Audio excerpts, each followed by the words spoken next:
Hello everyone, my name is Roy. Welcome to my channel RoysArtyCrafty. So in this video we'll be trying to improve Assamese handwriting by using some ballpoint pens. So let's start the video. এই ভিডিওত আমি অসমীয়া কীৰ্তন ঘোষা লিখিবলৈ চেষ্টা কৰিম আৰু ballpoint pen use কৰিম আৰু extra bold nib size use কৰি আৰু কেনেদৰে হাতৰ সহাল কৰিব পাৰি এইটো প্ৰেক্টিছ বা এইটো ষ্টাইল ইউজ কৰি এইটো চাম. So let's start the video.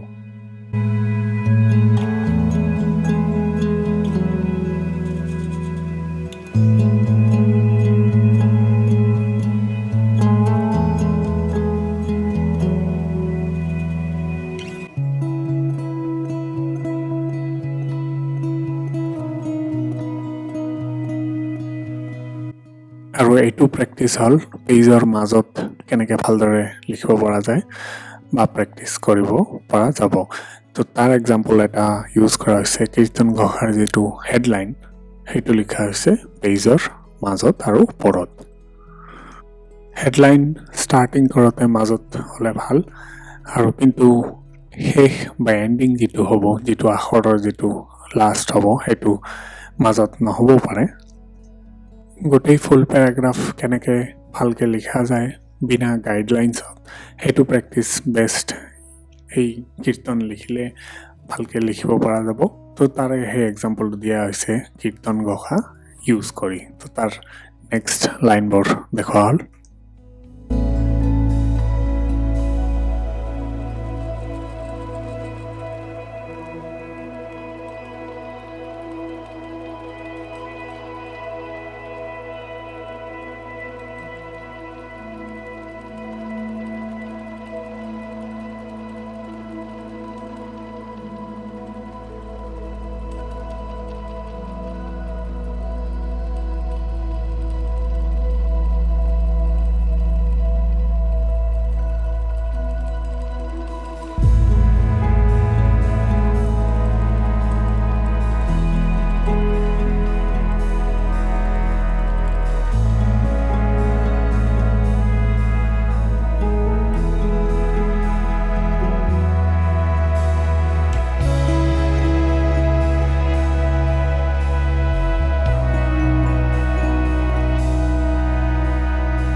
এইটো এক্সাম্পলত ইউজ হোৱা কীৰ্তনত 4 লাইন এটা প্যাৰাগ্ৰাফ হয়. তো সেই 4 লাইন লিখোতে যেকেটা আখৰ বা ষ্টাৰ্টিং পইণ্ট হৈছে সো গোটেই এটা সেম ৰাখিবলৈ ট্ৰাই কৰা হৈছে. আৰু যেতিয়া নেক্সট প্যাৰাগ্ৰাফ ইয়াতে বেলেগ ইংকত ইয়াতে ব্লু ইংকত নেক্সট পেৰাগ্ৰাফ এক্সাম্পলত লিখা হৈছে কিন্তু সাইজ বা আখৰৰ যেটো হাইট হ'ব বা স্পেস শব্দৰ মাজত যিকেইটা স্পেস থাকিব একে ৰাখিবলৈ ট্ৰাই কৰা হৈছে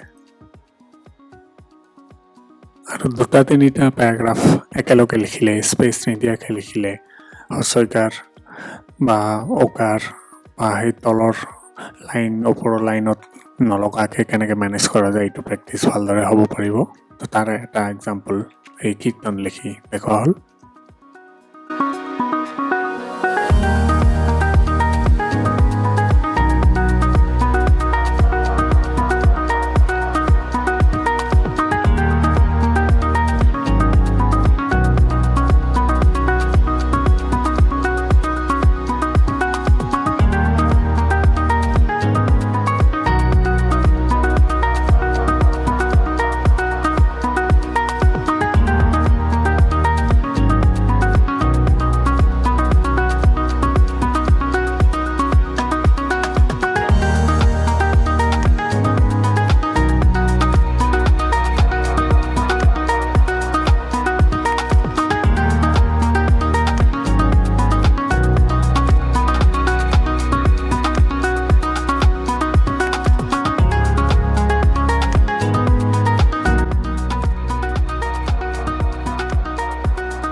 আৰু এইটো এক্সাম্পলত বল পইণ্ট পেন ইউজ কৰা হৈছে তো আখৰবোৰ অলপ ডাঙৰ হ'লে ভালকৈ লিখিব পৰা যায় আৰু স্মুথলি লিখা যায় বা পেন্সিলো ইউজ কৰিব পাৰি এইটো প্ৰেক্টিস কৰিবলৈ হ'লে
আৰু যদি ভিডিওটো ভাল লাগে প্লিজ লাইক এণ্ড শ্বেয়াৰ কৰি দিব এণ্ড ছাবস্ক্ৰাইব কৰিব নাপাহৰিব thank you very much for ৱাচিং